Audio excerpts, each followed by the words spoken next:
Hey, what's up, everyone? This is Coach Arik here, and this video is going to be about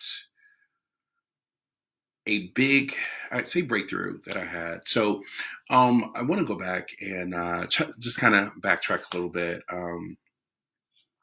For those of you who all know, I'm an international leadership trainer and speaker, and I have the opportunity of working with people and coaching people around how to live and lead boldly in their lives. And it's so funny how life can be and how it can literally be something where the very thing that you teach, the very thing that you give to people, the very thing that you share can also be the very thing that you get challenged by in your life. And for me, some of you all may know this, and this is actually the purpose for me starting your mental health toolbox is in November, I lost my nephew due to lost my nephew by suicide, and it was very hard. And literally, even to this day, it's still hard to process that the day that he died by suicide, I was the last person in his family that he spoke to. Like I was literally on the phone with him for hours, on and off, on and off, on and off, and was thinking that like literally, I had done some work that. Um, I said some things that would make a huge difference, but just kind of looking at the scope of things, like no matter what I said, he had just kind of gotten to that point where for him, it was way more difficult. And just the thought of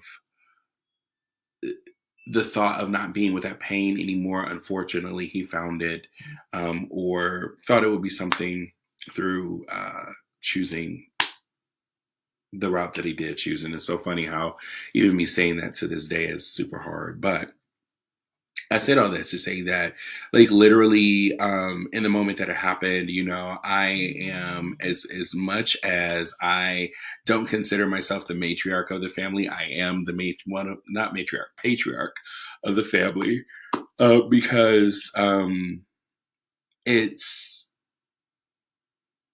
I'm at a point in my life where I have done some work. And when I say I've done some work, I've done, personal development courses. I've had coaches. I've had therapy. It's been a combination of different things over the years. And even with that, um, I show up and I'm being this strength for my sister and for my mom and for my family, and just kind of holding the banner while people who should be the patriarchs of the family were not doing that. They weren't showing up in a way that was supporting the family. So I had to be that. And the hardest thing about that, you all, was that because I was that, I delayed my grieving process.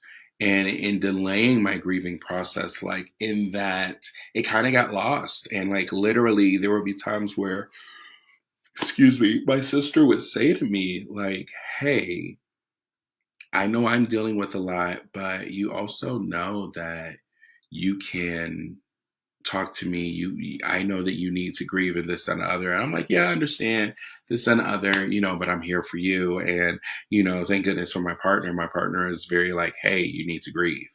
And I'm like, I know, but again, being on the road, being in front of people, I did not allow myself to do that. And little did I know, in that period of time of me trying to be the strength for everybody else, me trying to hold it up for everybody else, little did I know I had got into this small depression. And, some days it was just hard to want to do something. Some days it was just hard to whatever. And then there would be days where I'd be like, I'm going to be lazy, but then I'd beat up on myself about being lazy. And it was just this whole process. And actually, at one point, my partner and I, we went on a cruise, and we were grieving another loss, and in grieving that loss, plus that of losing my nephew, plus that of losing both my grandmothers earlier in the year, like, you would think I'd be turning up on the cruise, but I spent a lot of time sleeping on the cruise. And at one point I was like, oh my God, I shouldn't be sleeping. Like I should be up doing something. But literally my body just took over, and my body was like, look, you need to rest. And it wasn't until after that where I realized that, and actually my partner, he was going through therapy as well. And his therapist shared with him, like, do you realize that's like a small depression that you all were going through? And it was probably something that you all both needed. Once I realized that, once I embraced that, once I accepted that, I started doing the work of, okay, how do I embrace this? And not only how do I embrace this, how do I continue to grow? How do I continue to be effective? Like, even just recording videos and stuff like that had stopped for a period of time because just I was not mentally in that space to even pull myself to do certain things. So I just remember, even me and my therapy sessions talking to my therapist, one of the things that uh, I had to come to was that it's okay. It's okay to grieve, and grieving is not going to be a one day thing. It could be some time, and you take the time that you need. And I don't know, it was just something very powerful about that for me, in it that I could be able to take my journey. And in taking my journey, a part of that was looking at areas of my life where, things that I once found joy in, I no longer found joy in, but how can I get back to that? And one of those things I'll just share is, and this is the breakthrough, is me speaking.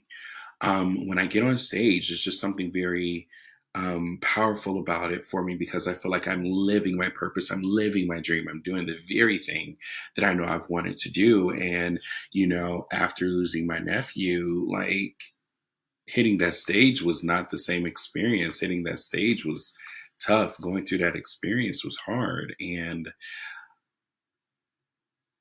I knew it.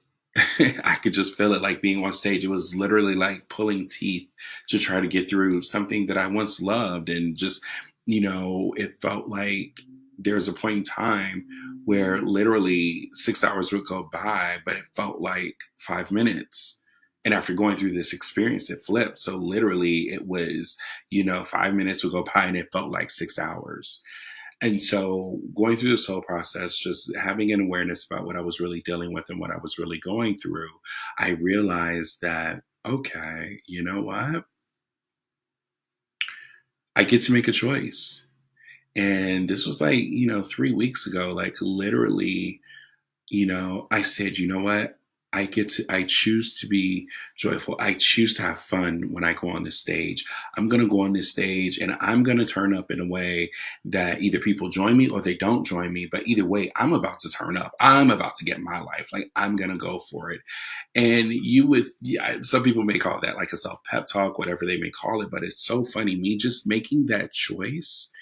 I got on stage and I experienced joy in my purpose, something that had been missing, something that I hadn't done in some time. And let me tell you, there's nothing more beautiful than number one, connecting to your joy, your purpose, your passion, but then when you've lost it, reconnecting to it.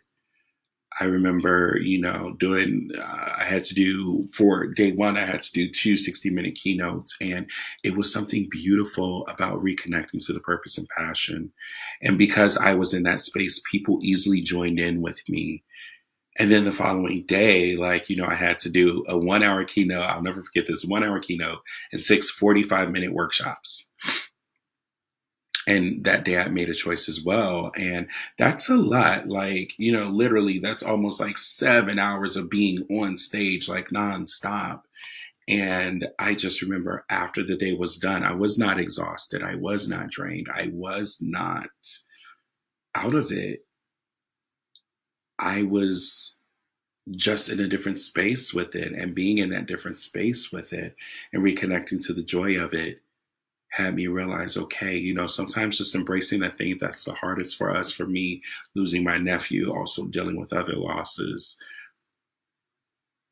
I still had a choice.